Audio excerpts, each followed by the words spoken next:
دوستو flying T V میں خوش آمدید۔ دوستو لیپسٹک اوبلاست روس کا ایک انتظامی مرکز اور شہر ہے۔ 2010 کی مردم شماری کے مطابق اس کی آبادی 11,73,513 افراد پر مشتمل تھی۔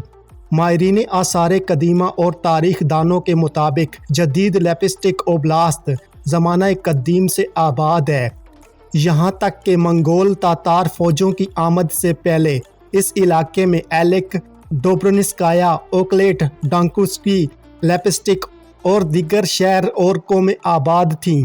روس پر منگول حملوں کے دوران بہت سے قلعہ بند شہر تباہ ہو گئے تھے۔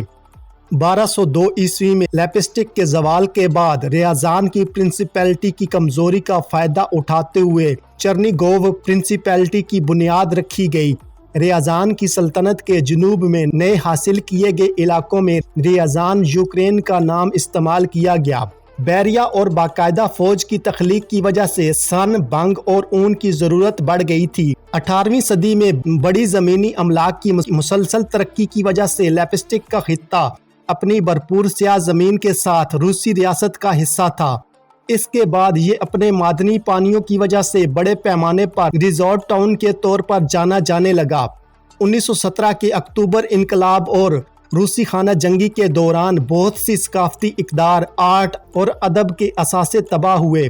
جدید اوبلاست کی تشکیل 6 جنوری 1954 کو سوویت یونین کے سپریم فرمان کے ذریعے ہوئی تھی، جو ورونز، ریاضان، تامبوف، تولا اور اوریول اوبلاستوں کے کچھ حصوں سے مل کر ہوئی تھی۔ لیکن 5 سال بعد 1959 میں 12 اکتوبر کو لیپسٹک کو سرکاری طور پر ایک سرکاری اوبلاست قرار دیا گیا۔ لیپسٹک اوبلاست کا چارٹر خطے کا بنیادی قانون ہے۔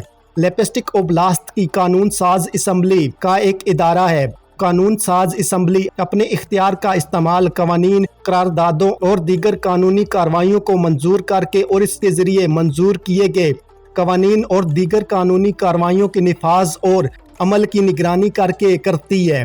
اعلیٰ ترین ایگزیکٹو باڈی اوبلاست حکومت ہے، جس میں علاقائی اور انتظامی ادارے شامل ہیں، جیسا کہ ضلعی انتظامیہ، کمیٹیاں اور کمیشن جو صوبے کے روزمرہ کے معاملات کی ترقی میں سہولت فراہم کرتے ہیں۔ اوبلاست انتظامیہ گورنر کی سرگرمیوں کی حمایت کرتی ہے، جو روس کے آئین کے مطابق اوبلاست کے چارٹر کے ضامن کے طور پر کام کرتا ہے۔ یہاں کی سب سے اہم صنعتی شاخیں آئرن پروسیسنگ اور میکینیکل انجینئرنگ ہیں۔ فصلوں کی کاشت اور باغبانی خطے کی زراعت کی بنیاد ہے۔ کاشتکاری مویشیوں، سوروں، بکریوں، بھیڑوں اور پولٹری میں مہارت رکھتی ہے۔ پروسیسنگ انڈسٹری بھی اچھی طرح سے ترقی یافتہ ہے۔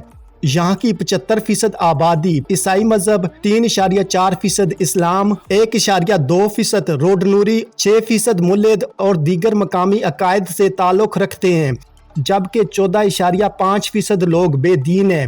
اوبلاست کا دارالحکومت لیپسٹک شہر ہے، جو یورپی روس کے وسطی حصے میں واقع ہے، جو ماسکو سے تقریباً 370 کلومیٹر جنوب میں وسطی ضلع کا حصہ ہے۔ لیپسٹک اوبلاست کا رقبہ 24,047 اسکوائر کلومیٹر پر مشتمل ہے۔ منگول حملوں سے پہلے یہاں پر قلعہ بند قصبے تباہ ہو گئے تھے۔ جاگیردارانہ تقسیم کے ابتدائی دور میں یہ زمین چرنیگوو کی سلطنت کا حصہ تھی۔ شہزادہ ایگور 1202 شہزادے کی موت کے بعد لیپسٹک اور ورگول کی سلطنت نمودار ہوئیں۔ چرنیگوو کے شہزادوں نے بالائی ندیوں کی تمام زمینوں پر ریاضان کی سلطنت کی کمزوری کا فائدہ اٹھاتے ہوئے قبضہ کر لیا اور انہیں اپنی ملکیت میں لے لیا۔ خانہ بدوشوں کی اس خطے سے بے دخلی کے بعد خطے کی بحالی کا آغاز ہوا۔ نسبتاً کم وقت میں 16ویں صدی کے آخر میں اور 17ویں صدی کے اوائل میں قلعے کے قصبے ڈینکوف، تالیتس کی پیلیٹس کو دوبارہ تعمیر کیا گیا۔ 1635 میں بیلگو روڈ کی قلعہ بند لائن کی تعمیر شروع ہوئی۔ شمال سے جنوب تک لیپسٹک کے علاقے کی لمبائی 200 کلومیٹر ہے، جبکہ مغرب سے مشرق تک 150 کلومیٹر ہے۔ سب سے بڑے شہر اور قصبے لیپسٹک، گرازیو اور یلٹس ہیں۔ یہاں کی آب و ہوا معتدل براعظمی ہے، جس میں معتدل سرد موسم سرما اور گرم گرمیاں ہوتی ہیں۔ جنوری میں اوسط درجہ حرارت -11 ڈگری سیلسیس تک چلا جاتا ہے، جبکہ جولائی میں 20 ڈگری سیلسیس تک ہوتا ہے۔ خطے کی سرزمین پر مختلف معدنیات کے تقریباً 300 ذخائر ہیں،